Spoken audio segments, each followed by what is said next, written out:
السلام علیکم اسٹوڈنٹس، آج میں آپ کو ایکٹیو انگلش کلاس 6 کی بک سے یونٹ نمبر 4 کی ریڈنگ اینڈ ری ٹرانسلیشن کرواؤں گی، تو اپنے پین اور پینسل ساتھ رکھیں تاکہ آپ کو جو بھی ڈیفیکلٹ ورڈز ہو لگیں وہ آپ انہیں ساتھ ساتھ نوٹ کرتے جائیں. Okay, let start reading. Unit number 4 in an English town. English town میں بچوں، انگلش ٹاؤن کسی ٹاؤن کا نام نہیں ہے بلکہ انگلینڈ کا ایک ٹاؤن ہے جسے کہا گیا ہے انگلش ٹاؤن، اور اس ٹاؤن کا نام ہے بیتھ، جس میں آپ یہ پکچر بھی دیکھ رہے ہیں. بیتھ اینڈ انگلش ٹاؤن. بیتھ جو کہ انگلش ٹاؤن ہے، یعنی انگلینڈ کا ایک چھوٹا سا ٹاؤن ہے. اب ہم ریڈنگ اسٹارٹ کرتے ہیں. We are strangers in a small provincial English town. ہم تمام اسٹرینجرز تھے، ہم تمام اجنبی تھے انگلینڈ کے ایک مقامی چھوٹے سے قصبے میں. But we like the town, لیکن ہمیں وہ قصبہ پسند تھا. It's rows of white Georgian houses with dense hedges. وہاں قطار در قطار جارجین ہاؤسز بنے ہوئے تھے جہاں پر گھنے بشز اور گھنی جھاڑیوں کی رکاوٹیں بنی ہوئی تھیں. It's wide avenue with chestnut trees. اور وسیع و عریض چوڑی گلیاں تھیں جہاں شاہ بلوط کے درخت لگے تھے. And its park with lakes. اور اس کے باغات میں جھیلیں بہتی تھیں. We love the hills. ہمیں پہاڑیاں پسند تھیں. And the murmuring of beech forest. Murmuring کہتے ہیں بچوں پانی کے بہنے کی آواز کو. جب پانی بہتا ہے تو ایک ہلکی ہلکی سی آواز بھی پیدا ہوتی ہے، اس آواز کو کہا جاتا ہے murmuring. The murmuring of beech forest. Beech forest کا مطلب ساحل پر اگنے والے جنگلات، یعنی ساحلی جنگلات. ساحلی جنگلات میں جو پانی کا بہاؤ تھا اس کی آوازیں مجھے پسند تھی. We thought. ہم اکثر سوچتے تھے. We heard from the edge of the town. ان آواز کو ہم دریا کے قصبے کے کنارے تک سنیں. Most of all. زیادہ تر. We love the fields in the valleys. زیادہ تر ہمیں وادیوں میں موجود میدان اچھے لگتے تھے. And the mid roads that meandered through their green expanse. اور وہ کچی سڑکیں جو کہ زگ زیگ طریقے سے ہوتی ہوئی وسیع و عریض ہرے بھرے جنگلات یا ہرے بھرے میدان تک جاتی تھیں. somehow کسی نہ کسی طرح they reminded. یہ ہمیں یاد دلاتی تھی of the fields that we knew long ago. ان میدانوں کی جنہیں ہم پہلے سے اور کافی پہلے سے جانتے تھے.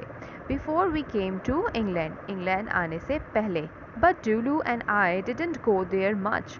لیکن ڈولو اور میں وہاں زیادہ نہیں جایا کرتے تھے. In these solitary spaces. اس ویران سی جگہ پر we felt exposed. ہم اپنے آپ کو نمایاں محسوس کرتے تھے. It wasn't that people were unfriendly. ایسا نہیں تھا کہ وہاں کے لوگ ملنسار نہیں تھے. On the contrary. اس کے برعکس. The ramblers were only too keen to greet you with smiles. وہاں کے راہ گزیر ہمیں سلام کرتے تھے مسکراہٹ کے ساتھ.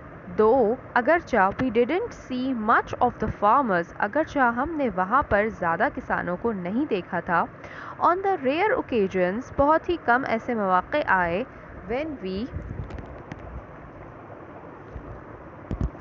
ventured beyond the town. جب ہم نے ٹاؤن سے باہر جانے کا خطرہ مول لیا. We would wonder about the well cultivated fields. ہم ان اچھی طرح سے کاشت کیے ہوئے میدانوں کو دیکھ کر حیران ہوتے تھے. No one would be tilling the land. Telling کا مطلب ہوتا ہے بچوں ہل چلانا. No one would be tilling the land. کوئی بھی زمین پر ہل نہیں چلاتا تھا. اور reaping the harvest. reaping فصل کاٹنا. reaping the harvest فصل کاٹنا. اور reaping the harvest اور کوئی فصلیں بھی نہیں کاٹتا تھا. We would look at each other. ہم اکثر ایک دوسرے کو دیکھتے تھے. and wonder by. اور اس بات پر حیران ہوتے تھے that miracle these fields became so abundant with crops. کہ کیا ایسا معجزہ ہے جس کی وجہ سے یا جس نے اس میدان کو اتنا وافر بنا دیا ہے. فصلوں کی وافر مقدار یہاں موجود ہے. Everywhere you looked. ہر کہیں جہاں آپ دیکھیں you saw evidence of human hands at works. آپ کو انسانی ہاتھ کے کیے ہوئے کام کے شواہد ملیں گے. The well ordered fans.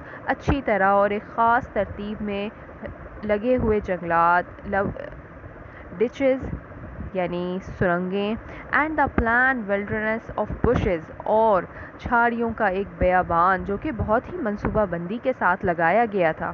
Yet we hardly ever saw anyone working on them. حتیٰ کہ اب تک ہم نے بہت ہی کم لوگوں کو یہاں پر کام کرتے دیکھا تھا. تو یہ بچوں آپ نے کی آج یونٹ نمبر 4 کی ریڈنگ ود ٹرانسلیشن. امید ہے آپ کو پسند آئی ہوگی. اگر آپ کو کوئی پرابلم ہے، کوئی ورڈ کی پروناؤنسیشن یا میننگ نہیں سمجھ آ رہی ہے، تو آپ پلیز مجھے کامنٹ باکس میں کامنٹ کر سکتے ہیں، تو میں مزید اور ڈیٹیل سے اس ویڈیو کو بناؤں گی. شکریہ.